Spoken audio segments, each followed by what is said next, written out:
Maduka. This man is supposed to be one of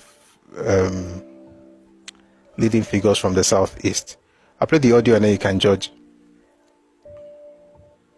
Themselves and their family, the politicians, whether it is Igbo politicians or the Hausa politicians or the Yoruba politicians, these people we are talking about is less than 5,000 people that take all of us for a jugular. It's just for us who doesn't have common sense. You have common sense, we put them to where they belong. With their bullets and guns. But if you are not willing to make a sacrifice, you can't make omelette without breaking egg. Check what happened in Egypt. Somebody had to put himself on fire for the revolution to happen. What happened in France? The young people here has given up in the country. That's why they're taking them for life. When you move out to go, how many of you would they kill? They will kill 1,000 or they will kill 100,000. If you need to pay price for the other people, if you don't pay price, generation unborn for aeons of years will hold us responsible that in our generation we did nothing. Those guys running away from the toll gate was the worst mistake they did. Seriously. I'm telling you, they should have stood there. That day and clear those people for the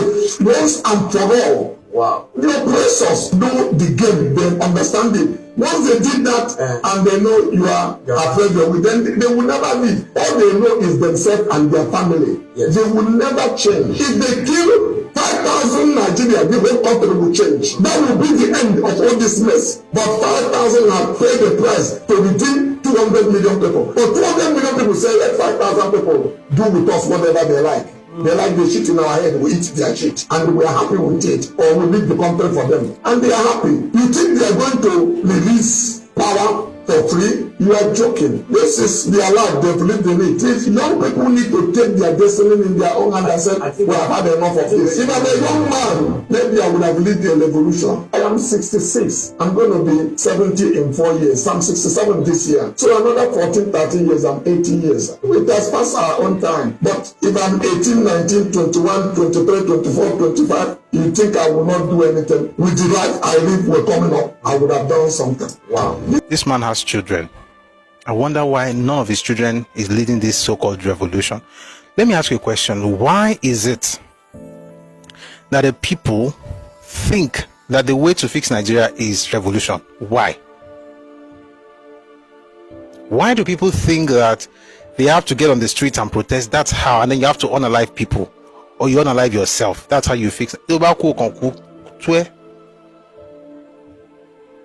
But why is it that people don't have the capacity to even say, let's talk, let's have a conversation, let's have leaders, let's talk about the structure of Nigeria, let's get our stuff, let's find lobbyists.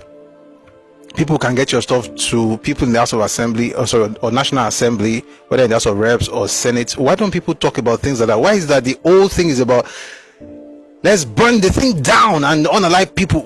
Who's to say that if you finish doing what you are talking about, Nigeria will be better for it? You know, they said these kind of things to folks in Libya. Destroy everything, just burn everything down. We're going to rebuild it and it's going to be an El Dorado. It's still the way it is. We are selling slaves in the 21st century. These guys this wuru to the answer. If you hate process, or systems, I should say. If you hate systems, you just think that just start a revolution, Okay, you have kids. How about, and they have access to lots of funds. You are clearly rich. Why not give your children some money, let them start this movement, and then the rest of the young people in Nigeria can join them? Your children should be the ones to carry chairs, go meet bullets. If a young person, you're listening to all these people, again, motivational speakers, all this acquire to refire to perspire and Mespire, please be careful. Nigeria has issues, lots of issues, but it's not everything that has to end with violence and riots and protests and noise and revolution.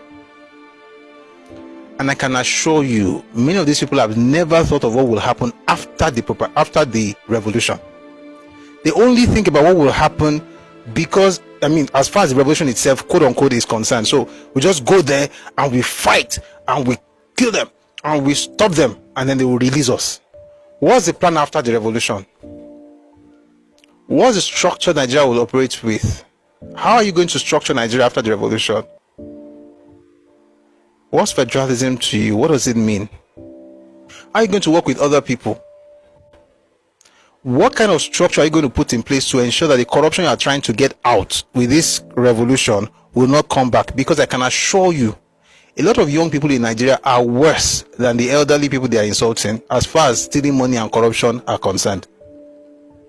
The kind of corrupt young people that are in Nigeria, oh boy. And some of them are even using religion to cover up. Who told you elders are worse? You have no idea, trust me.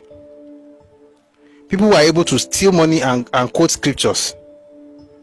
People are able to steal money and use history to cover up for it. If you catch, an elderly person stealing money, which of course is bad enough, you don't catch me, you will not be looking for ways to make sure that it doesn't suffer the consequences. But what we see right now is the person steals money. You ask him, he's caught and he says to you, well, the Oyinbo came to take money from my ancestors. Which your ancestor? Say they took them as slaves. Which one? If they took them as slaves, you will not be born in Nigeria. You'll be born anywhere else.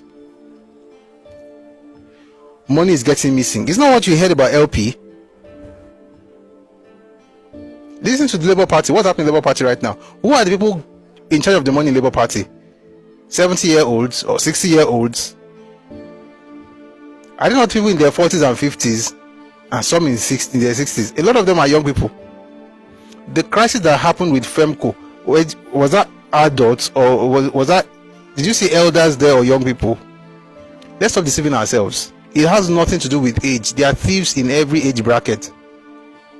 But the question is not how to remove the thieves. The question is, what kind of system are you going to put in place to ensure that even if you remove this once, the next set of people coming in will not take advantage of the money that the country has? What is the system you want to put in place? No systems, just brute force. More just destroy everything. Okay, after you destroy it, how do you rebuild? And listen, destroying a thing is easier than building. Any fool can destroy something. Just get a matchbox, strike it, throw it in a place, and you can burn the entire estate. Come and build this now.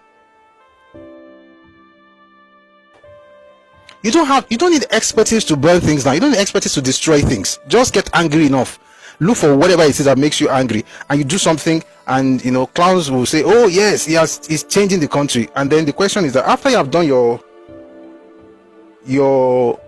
we no go gree, we no go gree, who is going to be the governor of your state? These are the questions that those who are shouting revolution now should be asked. I will tell you the truth. Stealing has nothing to do with politics. You don't have to be a politician to be a thief. And in Nigeria, old and young people steal money. Whether it's through Yahoo or through government or through stealing money that belongs to their companies or taking eggs in poultry, people are corrupt. Your job as a citizen is not to be looking for ways to stop you from being corrupt. Excuse me.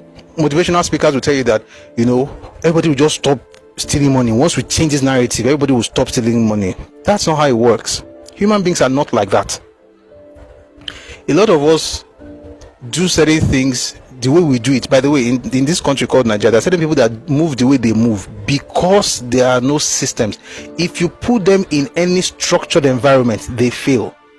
What I'm saying basically is that all this let's fight, let's destroy it, this comes from people who have never thought about how complex it is to govern a space.